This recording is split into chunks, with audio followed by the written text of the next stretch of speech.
विधायक जी, अभी रामपुर के पूर्व सांसद पार्टी के कद्दावर नेता आजम खान के यहाँ 3 दिन तक लगातार इनकम टैक्स की छापेमारी की गई, लेकिन समाजवादी पार्टी की तरफ से किसी प्रकार का कोई बयान प्रतिक्रिया नहीं आई है। क्या पार्टी ने उनसे किनारा कर लिया है माना जाए? ये असल में मीडिया की सोच है। ये सिर्फ मीडिया की सोच है। प्रभावित हैं भाजपा सरकार से, वो इस तरह की बात करते हैं। आदरणीय अखिलेश यादव जी ने पहले दिन ही इस कार्रवाई की निंदा की थी और ये कहा था उन्होंने कि समाजवादी पार्टी के नेताओं को उत्पीड़ित किया जा रहा है, उनके ऊपर जबरदस्ती उनके घरों पर छापे मारे गए हैं। क्या मिला? 2,000 रुपये उनकी जेब में निकले, 3,500 रुपये उनके बेटे की जेब में निकले, 100 ग्राम सोना उनकी बीवी के पास निकला। कुछ बताया? कुछ है? अगर कुछ निकलता तो ये जो इनकम टैक्स वाले हैं ये तो बाहर प्रेस कॉन्फ्रेंस करते कि हम उनके घर में इतना 16 किलो सोना निकल गया, इतने किलो चांदी निकल गई, इतने करोड़ रुपया निकल गया, मगर कुछ आया? ये सिर्फ और सिर्फ परेशान करने की बात है। चुनाव आ रहा है, अपने वोटरों को खुश करने के लिए हमारा और आजम खान साहब का जो है वो उत्पीड़न किया जा रहा है। आजम खान साहब तो पहले भी कह चुके हैं और आज भी कहते हैं, हर वक्त कहते हैं कि मेरा तो पूरे हिंदुस्तान के अंदर सिर्फ एक खाता है, एक खाता है, देख लो उसमें अंदर क्या है। मुझे जो पेंशन मिलती है मैं तो उस पर अपने घर चला रहा हूँ।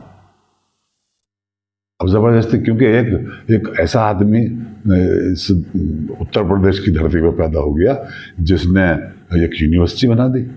ये चीज़ बीजेपी वालों को खल रही है, इस चीज़ को वो बहुत निगेटिव ले रहे हैं और उसी बिना पर उनके ऊपर इतने केस लगाए गए इस सरकार में और इस सरकार का से हमें किसी न्याय की उम्मीद नहीं है। मगर जनता जानती है कि आजम खान साहब के दामन में कोई धब्बा नहीं है। तो क्या ये माना जाए कि क्या ये तो जानबूझ कर टारगेट करते हुए ये कार्रवाई की गई है? बिल्कुल जानबूझ के की गई है। बताइए, अगर ये बात सबको मालूम है कि आजम खान साहब के दामन पे धब्बा नहीं है और ये साबित भी हो गया इस रेट से कि उनके पास कुछ नहीं निकला, बात सही कह रहे हैं वो। उनके जितने भी मिलने जुलने वाले हैं उनके यहाँ छापे मारे गए, कहीं कुछ हुआ? कुछ मिला? अगर मिलता तो सामने आता, नहीं आता। अब ये सरकार जो है ईडी, सीबीआई, इनकम टैक्स इस तरह का से कार्रवाई करके अपने ऊपर ले लेते हैं और जिनका ये विरोध करते हैं और भाषण अपने देते हैं कि उसके पास इतना बेईमानी की है, उसका इतना करोड़ का नुकसान, 7,000 करोड़ रुपए उसके और फिर वो पार्टी में उनका आ जाता है। महाराष्ट्र में उसका उप मुख्यमंत्री बना दिया जाता है, डिप्टी चीफ मिनिस्टर बना दिया जाता है। उसके सारे गुनाह जो हैं उनकी मशीन में जाने के बाद धुल जाते हैं और वो एक अच्छा आदमी बन जाता। ये चल रहा है। इस डर से, ये खौफ जो है यहाँ पे उत्तर प्रदेश में नहीं, देश के अंदर बहुत बड़े बड़े आंदोलन हुए हैं, राजनेताओं ने किए हैं। किए नहीं किए हैं? कांग्रेस की सरकार बदली, आंदोलनों से तो बदली। इंदिरा गांधी की सरकार को हटाया गया तो सारा एक जनता पार्टी बनी। जनता पार्टी बनी जयप्रकाश नारायण जी के आंदोलन पर। आंदोलन खड़ा किया उन्होंने, हटाया उसको।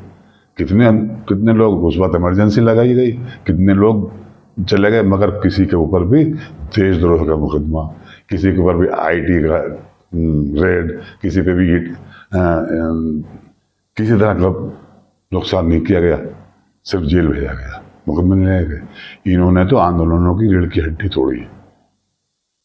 एक जवाब मिला इनको किसानों का जो दिल्ली बॉर्डर पे थे,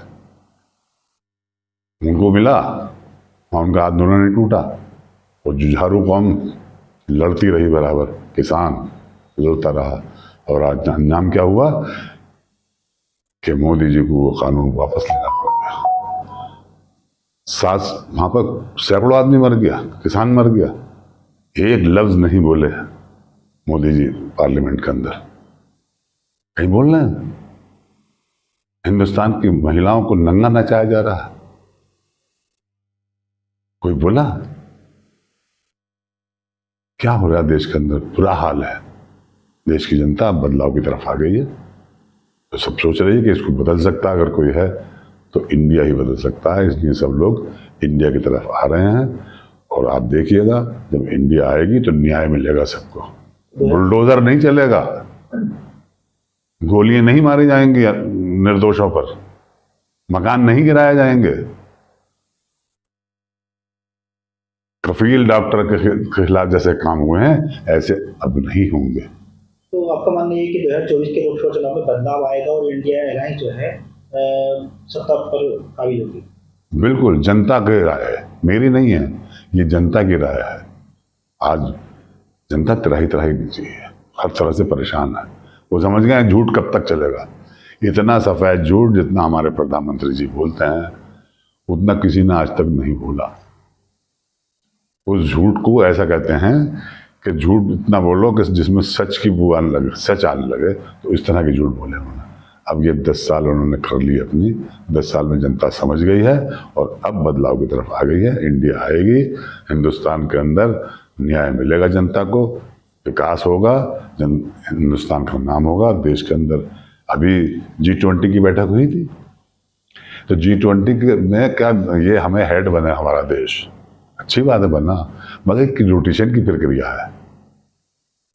आपने देखा होगा टीवी सब, क्या अब वो जो है उसको किसी दूसरे मुल्क को, ब्राज़ील को दे दिया गया, इसका G20 का अध्यक्षता अब वो करेंगे। तो ये हमारे देश के लिए अच्छा है। हमसे इंदिरा गांधी के ज़माने में मालूम कितने ऐसे लोग हुए हैं कि जो यहाँ पर आए हैं, इंडिया आए हैं और उन्होंने हिंदुस्तान की तारीफ करी है, इंदिरा गांधी की तारीफ की है, तारीफ के लायक हैं। यहाँ पे भी हुआ, अच्छा हुआ, बहुत अच्छा हुआ, ये उनका अवभगत हुई, उनको देश का नाम हुआ।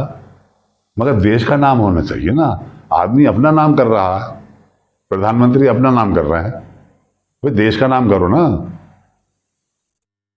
अरे भाई अभी आपने देखा होगा वो चंद्रमा पर पहुंच गए, चंद्रमा पर देखा, वो किसका काम है? हमारे देश के साइंटिस्टों के तो काम है वो। उनकी सराहना क्यों नहीं की जाती? उनकी सराहना करिए। मोदी ने के ज़माने में ये हो गया, मोदी ने ये कर दिया, मोदी ने, अरे वो साइंटिस्टों करो, उनका मनोबल बढ़ाओ, उनकी जैसे तारीफ करोगे तो और हमारे जो नए नए लड़के हैं ये भी इसी फील्ड में आएंगे, ये भी हिंदुस्तान का नाम रोशन करेंगे। मगर आप अपने सब पे पगड़ी बांधते रहोगे तो इससे तो कोई बात नहीं।